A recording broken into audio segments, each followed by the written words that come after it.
Saludos a todos desde Venezuela, estimados radioescuchas. Mi nombre es Jauregui Nieves y tengo el privilegio de compartir con ustedes artículos relacionados con la veracidad del Libro de Mormón, provenientes del sitio web evidenciaslibrodemormon.org, dirigido por Álvaro Figueroa de Chile. Les invitamos a conocer lo que expertos y académicos han encontrado en los últimos tiempos que demuestran que el Libro de Mormón es ciertamente un libro histórico y de procedencia divina, el cual fue traducido por José Smith. Acompáñenme en este viaje de descubrimientos asombrosos, cuyo centro es el Libro de Mormón, otro testamento de Jesucristo que por casi 200 años los críticos han intentado desacreditar. En Evidencias del Libro de Mormón, no reemplazamos la fe, potenciamos el conocimiento. Hoy veremos un par de temas muy interesantes relacionados con los 3 días de oscuridad en América. Hace unos años, en el inicio de un mes de abril, nuestro actual director ejecutivo, Israel González, nos compartió el primero de ellos. Es un tema que nos hace considerar muchos aspectos sobre uno de los acontecimientos más impactantes descritos en el Libro de Mormón. Lo tituló Los 3 días de oscuridad en América, cuando murió Jesucristo en Jerusalén. Dice así: muchos críticos señalan como una supuesta contradicción que para las horas de la crucifixión el relato del Libro de Mormón mencione un período más extenso de tinieblas que la Biblia, difiriendo en muchas horas más en el Nuevo Continente. Veremos que, por evidencia de historiadores y tradiciones, no tiene por qué ser la misma duración de 3 horas en todo el mundo, ni la misma clase de cataclismo.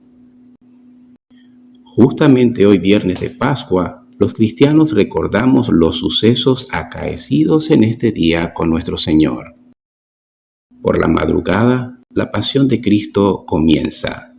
Finalizada su cena y oración sacerdotal intercesora en el Getsemaní, sudando grandes gotas de sangre. Luego, siendo entregado a sus captores para ser juzgados por el aparato religioso y luego el civil de su época, para luego ser sentenciado injustamente bajo decisiones arbitrarias y como consecuencia de un sinnúmero de errores en sus juicios, haber sido entregado al inmenso sufrimiento de ser azotado, obligado a cargar su propia cruz desde la casa de Poncio Pilato y luego ser ignominiosamente crucificado en el Gólgota, siendo expuesto a humillación para consumar la salvación del género humano. En medio de su agonía, dice el evangelista, que en toda la tierra de Jerusalén, desde la hora 6ª a la 9ª, se eclipsó el sol, produciendo noche en el día por el espacio de esas 3 horas. Lucas 23:44 dice: el sol se oscureció. Lucas 23:43 dice: y cuando era la hora 6ª, hubo tinieblas sobre toda la tierra hasta la hora 9ª. Sabemos que estas tinieblas no pudieron ser literalmente el efecto de un eclipse de sol normal, pues sus efectos son conocidos, que sus tinieblas solo duran breves instantes y no horas. Este fue más que un eclipse solar no supeditado a las reglas comunes de la física que conocemos. Fue una manifestación milagrosa. Fue un eclipse solar milagroso. Por su lado, en el otro lado del orbe, en América, leemos lo que ocurrió en la región que habitaba el pueblo del Libro de Mormón. A ellos se les había predicho con exactitud el tiempo del nacimiento de Jesús, con una consecuente manifestación milagrosa de 3 días de luz, y también las señales de su muerte en el viejo mundo, con un periodo de 3 días de absoluta oscuridad.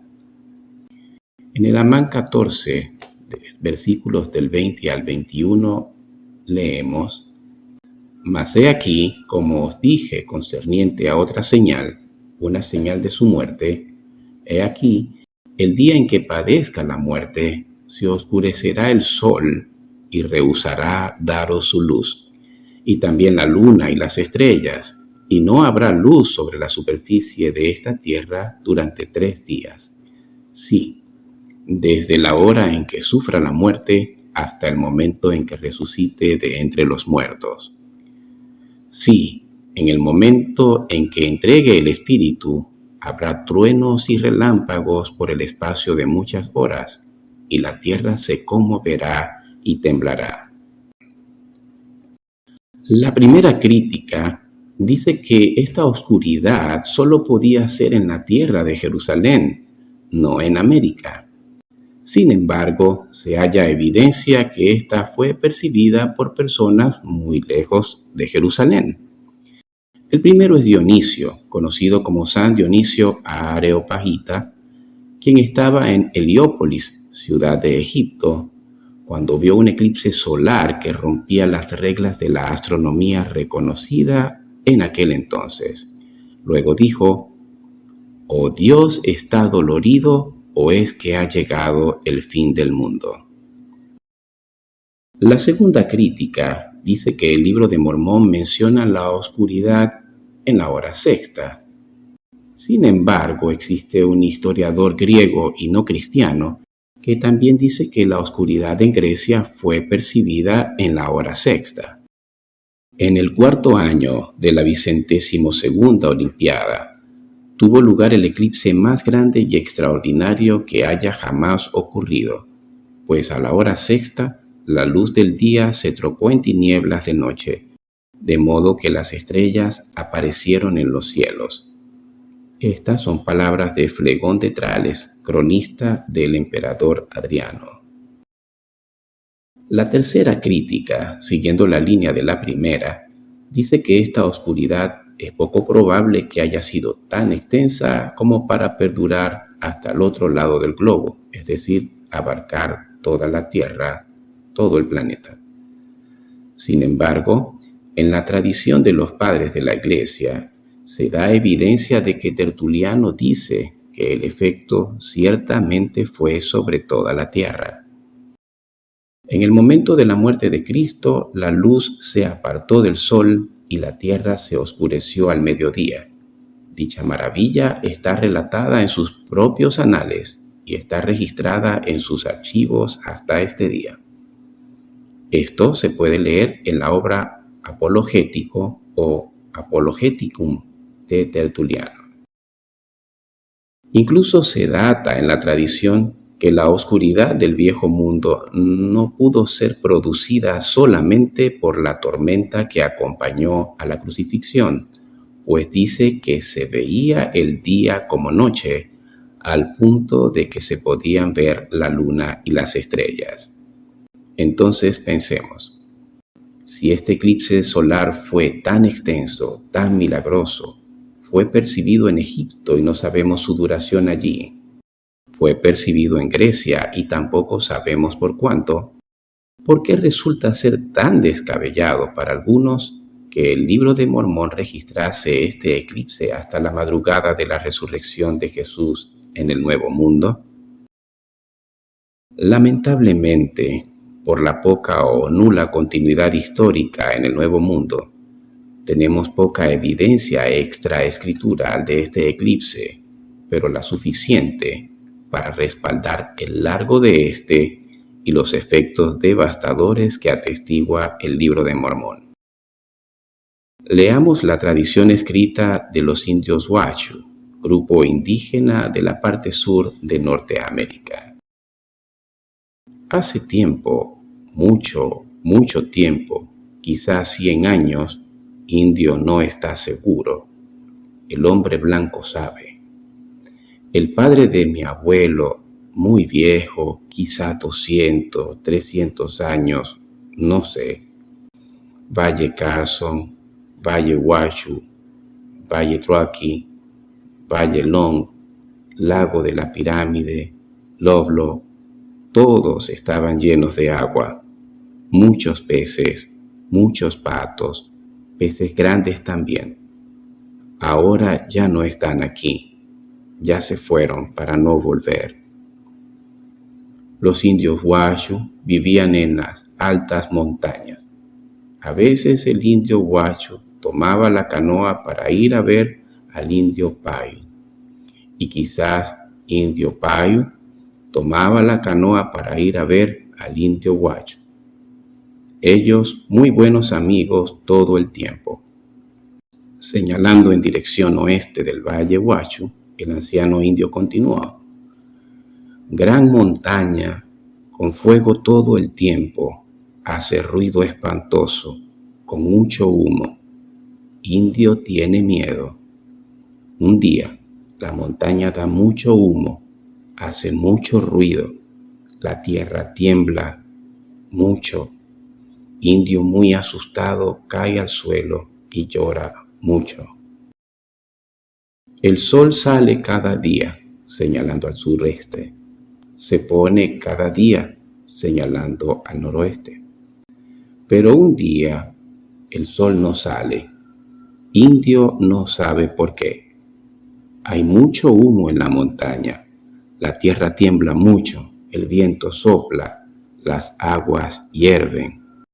Quizás 2, 3 días el sol no sale.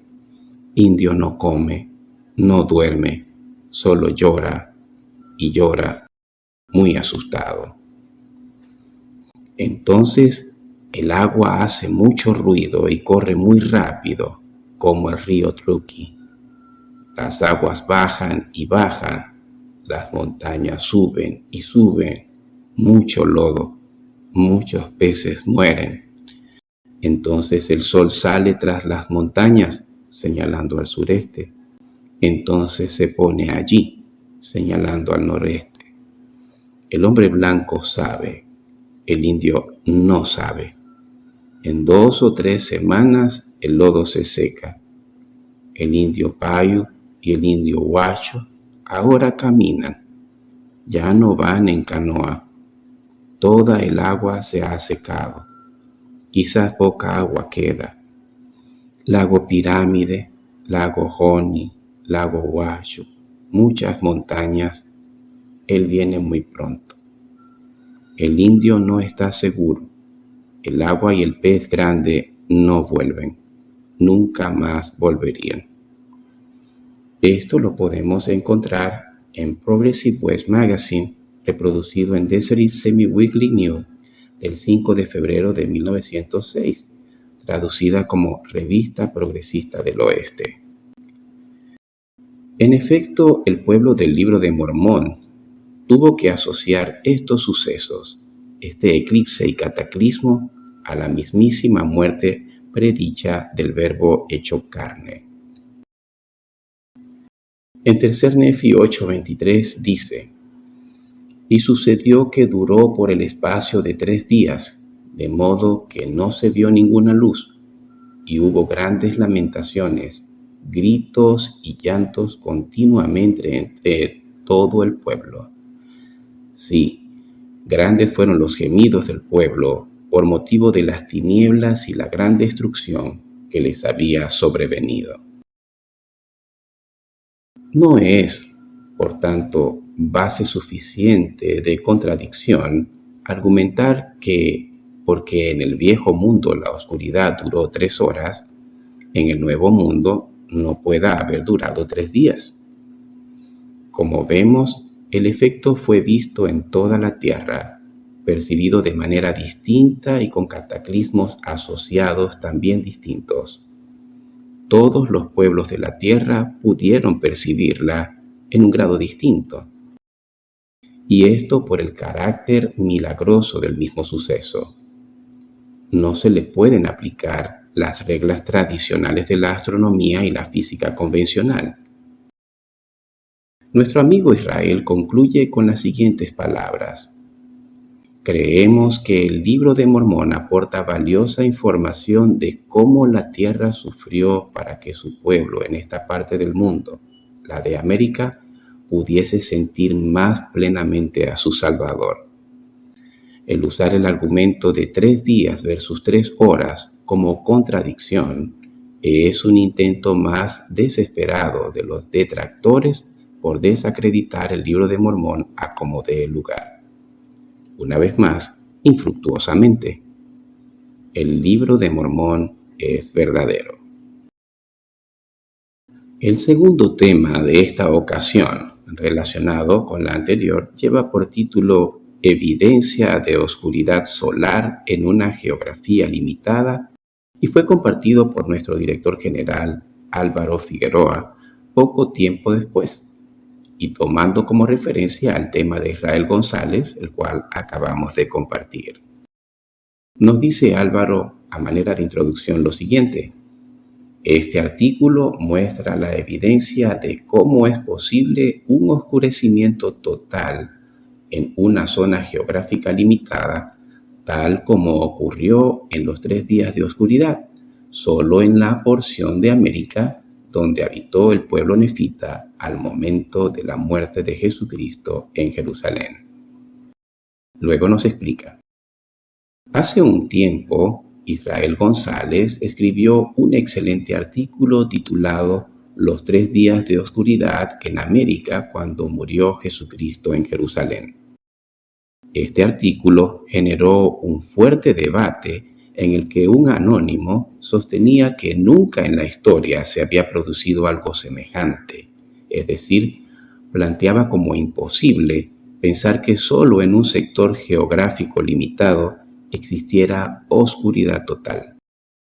Rápidamente se aclaró que la Biblia efectivamente respaldaba este hecho y se citó a la plaga novena que Moisés envió sobre Egipto. Si bien la Biblia demuestra que sí es posible, también Israel en el artículo menciona la tradición oral del pueblo huacho, la cual habla de esta oscuridad en América. Sin embargo, la pregunta continuó resonando. ¿Existe algún otro registro que respalde la posibilidad de esta oscuridad limitada geográficamente? Y debido a que Anónimo insistió en su negativa total a esta posibilidad, es que me dediqué a investigar sobre el asunto hasta encontrar la siguiente información. El 19 de mayo de 1780 ocurrió en Nueva Inglaterra un hecho inexplicable hasta entonces. El libro de R.M. Devens, Our First Century, nuestro primer siglo, en la página 89, describe este día como único en su especie, como el más misterioso y hasta ahora inexplicable fenómeno en su clase. Fue el día oscuro del 19 de mayo de 1780, el más inenarrable oscurecimiento de todo el cielo y la atmósfera visible en Nueva Inglaterra. En la página 53 del journal científico Essex Antiquarian, Anticuario de Essex, volumen 3 de 1899, editado por Sidney Perley, se narran las experiencias de la gente ante tan admirable fenómeno y relata que eran las 11 de la mañana cuando esta oscuridad total se produjo. Temor, ansiedad y terror se apoderaron gradualmente de las mentes.